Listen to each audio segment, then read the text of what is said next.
we should have a national We are holiday. back on Morning Line. We're having an interesting conversation. Professor Mark Schwartz with us from Lipscomb University, and good to have him on talking politics. We've got some phone numbers there. Now, I want to hear what your take is on this. I was telling him that I did get out an early vote this past week, and I was saying, well, it's nice because, you know, there wasn't a huge line. I got through, and now I've got it done. Sometimes, especially in the news business, you never know on election day. Sure. I can get caught up in something. There have been times where I was very upset about it. I didn't get the chance to vote, and I always want to vote. So what is it that, and I've heard other people voice this, that they don't like about early voting? Well, in a way, it kind of diminishes the day itself, and it becomes something that I think is it enhances the votes of certain groups, okay, which is fine in terms of what you're doing, but it diminishes those who actually take the trouble of that day to go. Okay, and also, I guess I thought maybe you also would mention, I'm just wondering, you know, I have my idea of who I'm going to vote for here or there, but between now and election day, I've already voted. Right. What if something outrageous comes out about the candidate I voted for, more outrageous than what we've heard about either of the candidates to this point, that is enough to make me think, you know what, I wish I hadn't. Yeah, I mean, there's something to be said for that. Yet you don't have quite the facts in place. I'm just thinking, what is there we can't know? Now, who knows? Maybe something more comes from WikiLeaks, or maybe something else spills out from you know, some leaked video. Sure. But I figure at this point, I know pretty much everything, right? Yeah. But I mean, as a political scientist, what I would prefer is more of an approach of we get a national holiday. I mean, we make it as inconvenient as possible. It's on a Tuesday.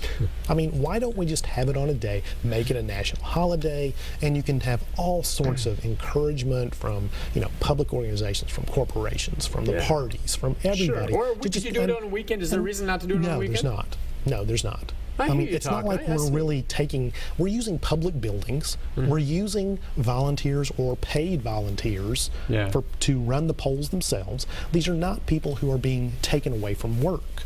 It's all inconvenient for the voter.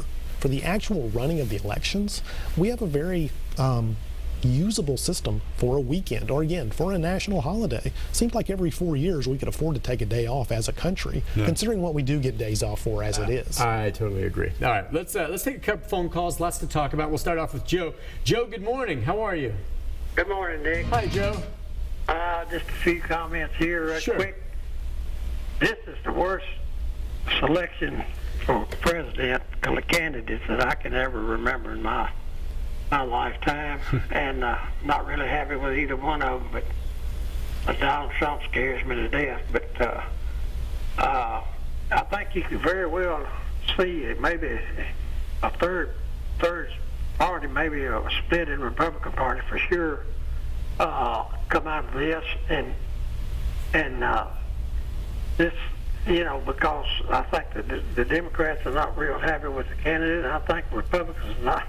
They're really in disarray with their candidate, so I think you can see a third party come out of this for the next election, and it's probably going. Anybody that a social media maniac, after all this WikiLeaks stuff, they ought to learn something about putting stuff in emails and out on social media. So maybe they'll learn something about this. Don't ever put nothing in an email out on your Facebook and all that stuff if you don't want other people to be seeing. So that's the bottom line of the WikiLeaks guy. I don't particularly care for the guy because I don't think he's the best for the United States, but I think he's working for somebody else. But we'll see. Joe, thank you. What do you think, Professor, about if Donald Trump loses, if he loses, or frankly, if he wins, what do you think the future of the Republican Party is as it stands now? I mean, is this going to be just a footnote, or is this going to cause some sea change within maybe the traditional Republicans and maybe create a new party? Well, I don't think you can have really creating a new party at this point. The official party apparatus with the chair and all that is still helping him. Okay, so the party is behind him in an official way. What you have is quite a few prominent Republicans, both who are donors, both who are elected officials, who are saying, I don't want to be associated with him. I don't want to be tarred by his reputation, by what's come out about this. And the thing is, I don't think it has as much of an impact on the voting results. And therefore, I mean, that's why public officials get involved with this in the first place, is they want to be reelected. The thing is, the states, the congressional districts, the Senate are so gerrymandered in such a way that there are so many safe seats. I doubt many people are actually impacted that much, either by a Trump loss or by a Clinton loss, to be honest with you. Okay. I think they are their own separate races that are going on. And so what they're doing is they're saying, well, you know what, I'm going to protect my flank. I'm not going to let my opponent smear me with this. So if it is a close race, and there are several out there in the Senate, in the House, in the governor's races, that essentially what they can do is they can come back in later. Now listen, if Trump won, he would get his pound of flesh from those who stabbed him in the back by withdrawing endorsements and things like that. But he would do it in such a way that he would be able to satisfy his own sense of, I don't want to make sure that this is done the right way, but he's also a bottom line person. He's not going to sacrifice the bottom line. In business, that's profits. In politics, that means having enough power, which means having enough people who he's allied with in order to make things happen. He needs the Republican Senate. He needs a Republican House. He's making that point through this swing that he's making this week, right? He's saying, vote for me, vote for Senate, vote for Republican. Down the line. Yeah. So he's being very rational that way and being very level-headed about it. But to think that it's all going to be hunky-dory if he actually won, then I think you're certainly being naive if you were that way. Yeah. Now, if he loses, what's going to happen in the Republican Party? They're going to have to go through some measure of, okay, we know there's a lot of dissatisfaction with us out there.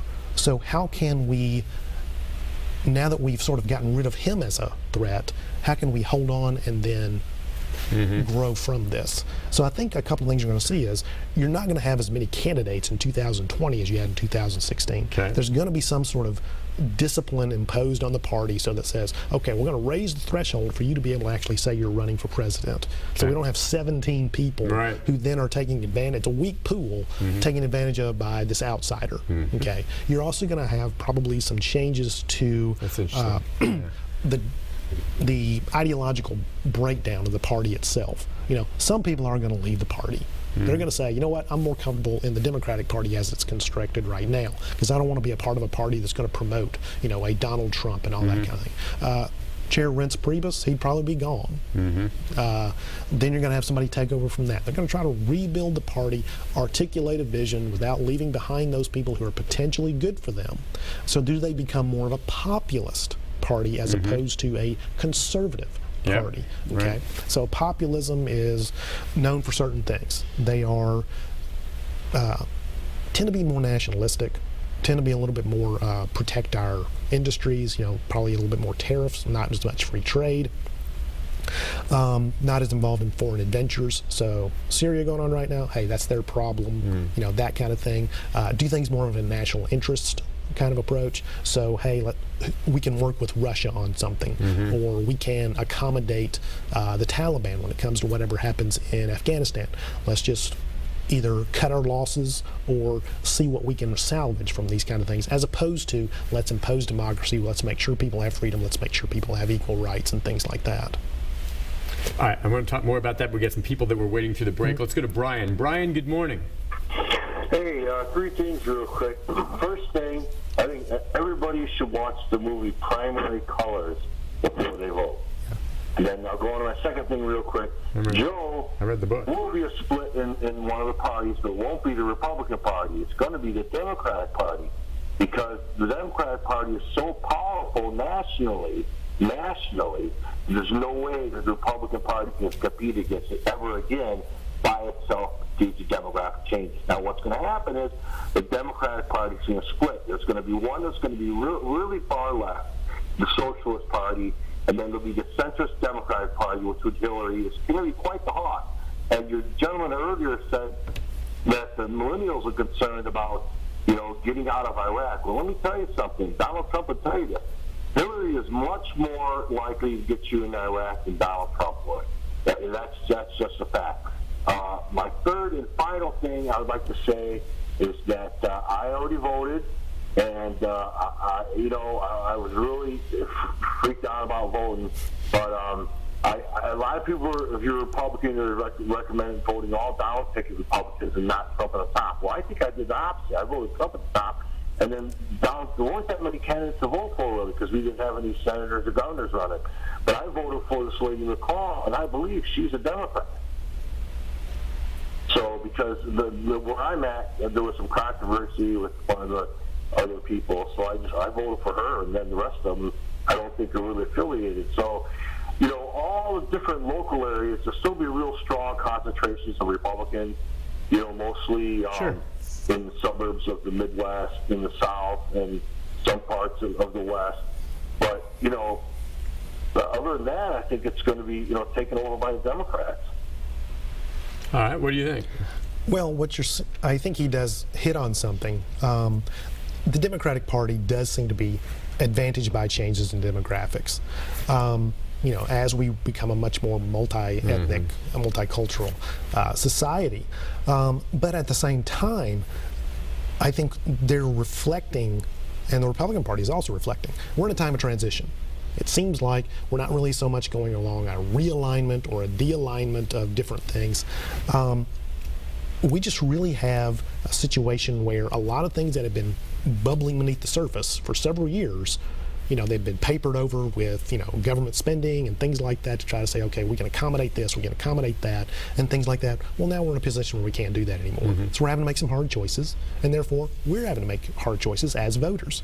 So if the country has to make hard choices, we have to make hard choices too. And, his attitude about, who am I going to vote for and all this kind of thing, I think a lot of people are also going through that. Now, even as much as they agonize over it, people are still going to pull the lever for whoever they were probably most likely to vote for, even if it wasn't Clinton or Trump, Democrat, Republican. Right. Okay, there's a lot of independents out there, but they lean one way or the other as well. So really what you have here is, instead of it splitting into three parties, I think the Republicans do survive. I think the Democrats do survive. We're not a country we're not a system that can really help three parties, okay? We're not a multi-party system.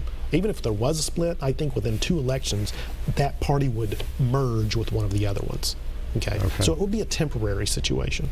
And when we've had a third party become successful and replace one of those parties, it's when that party that is disintegrating is so associated with something that they cannot recover from. And that was the Whig Party and the deals made over slavery. Okay, that's 175 years ago. Right. So is this the same kind of situation today? I don't think so. I think what you've got a thing where party apparatus survives, but they change their character quite considerably. So the Republican Party of the future still comes out of the South, still comes out of rural areas. And a big part of what we have here is not North versus South or anything like that. It's urban versus rural, or urban versus suburban.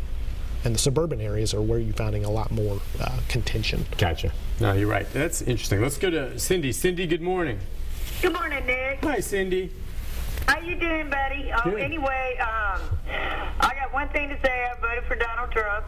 Okay, so you early voted, all right. And also, I wanted to ask him a question. Sure. How come President Obama, Vice President Joe Biden are spending so much time every single day in different states campaigning for Hillary Clinton? Oh, yeah, and it's true. You got the president out there. I think there's a very easy answer to that, but go ahead.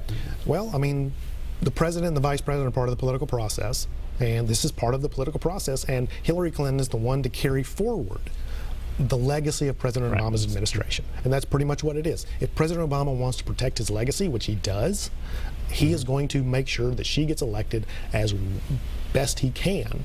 And from what I understand, he wants to remain in D.C., and so does Biden. So any sort of future that he has is enhanced by access to a Democratic administration. It's interesting, too. I was just thinking that that doesn't always happen, though. It didn't seem like Romney wanted George Bush too much out on the campaign trail for him. Well, that's because Bush had high negatives at that point, and the election was about the financial crisis that was going on, as well as the we still need to get out of Iraq and Afghanistan. Oh, I'm sure so there were reasons, but it just doesn't always necessarily mean the incumbent is going to support the Republican or Democrat. No, I think Bush would have, but he stayed out of the way. But the same thing happened with Clinton and Gore. Gore didn't want Clinton coming out there either. That's right, exactly. So the point is, it doesn't always happen that way, but right now, Obama's, I think, recognized by Hillary as an asset, right? Clearly an asset on this. She's not running against his administration. Right. Right. All right, listen, let's take a break on that note, and when we come back, if you want to join in the conversation, some good comments already as we continue to kind of look at where we stand right now, 2 weeks or so away from the election day. We're going to have a new president here before too long. The number, 737-7587 on the screen. We'll be back with more right after this.